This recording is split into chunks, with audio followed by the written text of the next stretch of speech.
All right, I'm going to talk us through this lab in one solid recording. And so, in the first three questions, those aren't too bad. If we want to find density, we need mass and we need volume. And if we want to measure mass, we need a scale.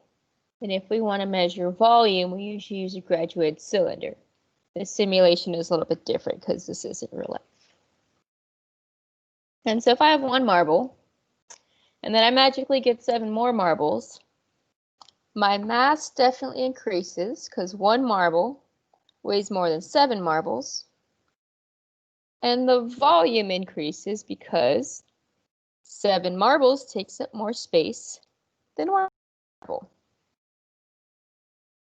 And so what we're going to find out is that volume and mass increase proportionately. So what that means is that if I start with 1 gram and 4 milliliters, if I double that, we'll have 2 grams and 8 milliliters. If we times this by 3, if we go up to 8 mils, oh, I see, wait, I put in the wrong number. That should be 3. 3 grams, 12 mils, and we get the same density every time. So I have our part 1 right here. And so what we're going to do is that we're going to change the wood to brick. And so if I change this to 1 kilogram, we see that the volume says half a liter, or 0.5. And we can also solve for that. If I have 100 liters of water, and then I put my brick in and it goes up 0.5 liters, the volume has to be 0.5 because that's the only thing that changed. So if I change my mass to 5 kilograms, my volume goes up to 2.5. And that's what we put over here. If I change my mass to 10 kilograms, the volume goes up to 5 liters. Now, if I plug in mass divided by volume, 1 divided by 0.5, 5 divided by 2.5, and 10 divided by 5, every single time we're going to get 2 kilograms per liter. So what this says is that it doesn't matter what you have and how much you have, the density of the object will always be the same. And that's what we put down here for number 4. So now let's change this back to wood. We see that the wood floats and the brick sinks.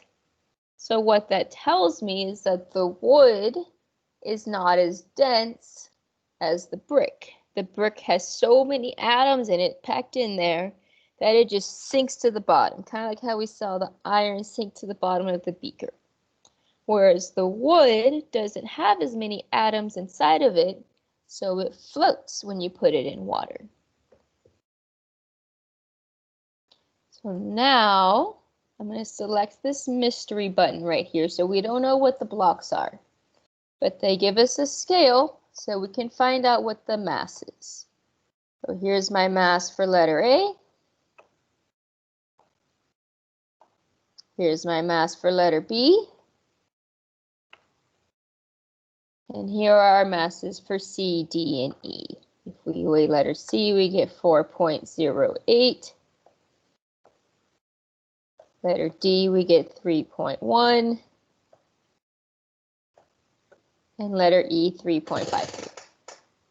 So the volume, since they don't give us the volume this time, we got to do a little bit of math. So our initial volume is 100, and our final volume is 103.38 liters. So if I subtract those two, we get 3.38 liters.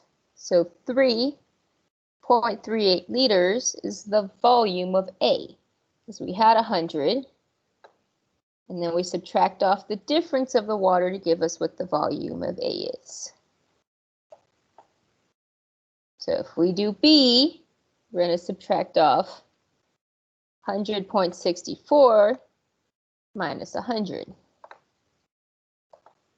And we do that for all the blocks.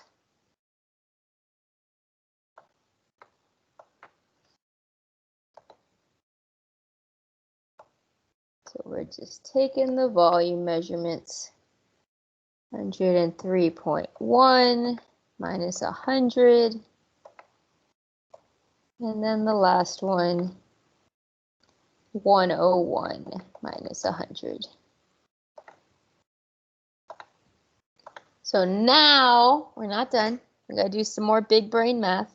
We're gonna solve for the density.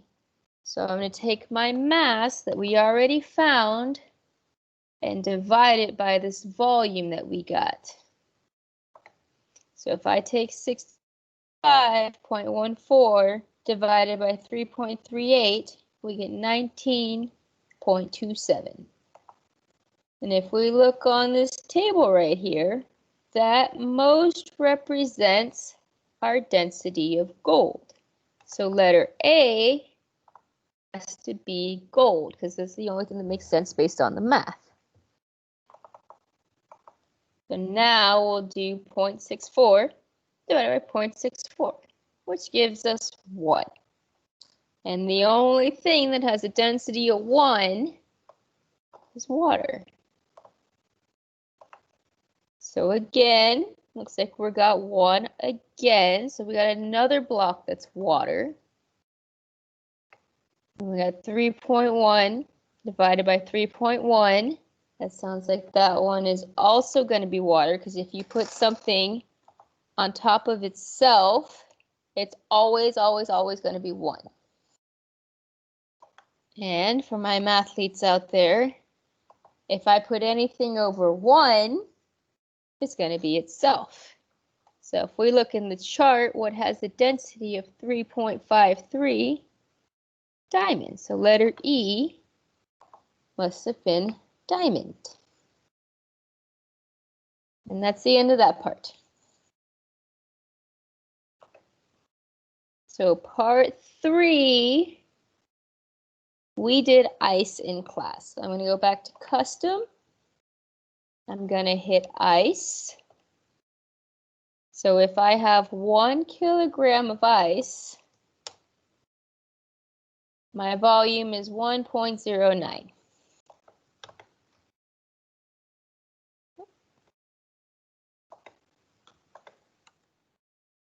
If I change my volume to 2, my mass goes up to 1.84 kilograms. And the last one, if we take this up to 10, my mass goes up to 9.19 kilograms. So be careful, the columns are switched this time. There's volume and then there's mass. So if I do 1 divided by 1.09, I get 0.92. Now, since this is all ice, we should get the same thing when we do mass divided by volume. And look at that, we do. And for the last one, if I do 9.19 divided by 10, again, I get 0.92.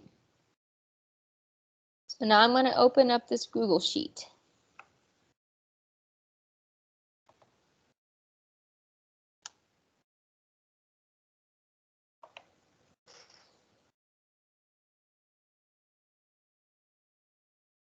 So here's my data.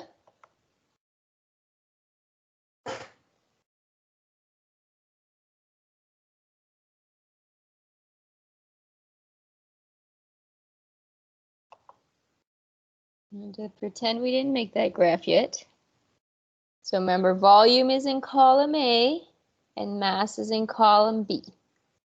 I'm going to highlight the whole thing, click Insert, and hit Chart. And it should give me a graph here in a minute. There it is. Here's my graph of our mass and our volume. So now I want to know what the equation of the line is, because that's an important part of science. So I'm going to scroll down. I'm going to click on my line. I'm going to click trend line. And then where it says label, I'm going to say use equation. And so the slope of my line, of this line right here, is 0.919, because the number with the x is the slope. So for the number 9, all I'm going to do is I'm going to hit Control C to copy. And then I'm going to hit Control V to paste. You can also hit this little ellipsis. No, you can't.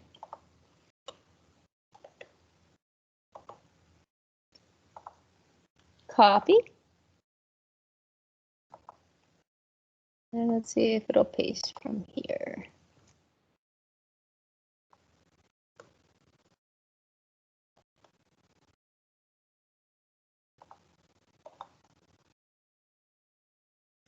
So another way that you can get this to copy is that you can go to a snippet tool. There should be one on your computer. And we can copy it like that. Then we'll hit copy. And I'll hit paste. And if you can't get the graph to show up in your document, just send me a message. That's okay. We can get through that part. So remember what I said. If it's with the x, not the multiplying x, but the variable x, it's the slope. So the number with the x here is 2.7. So now let's look at our slope and let's look at our density. So the value of my slope is 0.919. And the value of my density is 0.92. Well, if I round that, they're the same thing. The value of the density and the value of the slope are pretty much the same thing. So let's think about this. Slope is rise over run, y over x. If I look at my graph, the y variable is mass, and the run, or the x variable, is volume. So the slope is mass divided by volume, which just so happens to be the density formula. So that means that our slope and our density formula are the same thing, and that's why we got the same number. And that's the end of this one. That's all you got to do. If you still got questions, feel free to let me know.